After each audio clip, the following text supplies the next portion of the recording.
বছর খানেকের বেশি সময় ধরে জাতীয় দলের বাইরে রয়েছেন সাকিব আল হাসান।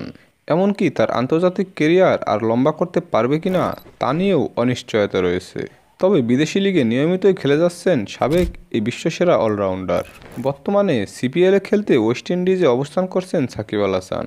অ্যান্টিগায় প্রকাশিত এক ভিডিও বার্তায় সাকিব আল হাসান জানান, ওয়েস্ট ইন্ডিজে ফিরতে পেরে আমার দারুণ লাগছে। বাংলাদেশের সাবেক অলরাউন্ডার সাকিব আল হাসান এক ভিডিও বার্তায় বলেন, ওয়েস্ট ইন্ডিজে ফিরতে পেরে আমার ভালো লাগছে। আমি অ্যান্টিগা দলের হয়ে যোগ দিলাম। তারা আমাকে দলে নেওয়ায় আমি বেশ রোমাঞ্চিত এবং সিপিএলে খেলতে মুখিয়ে আছি। আমি বেশ কয়েকটা দলের হয়ে সিপিএলে খেলেছি।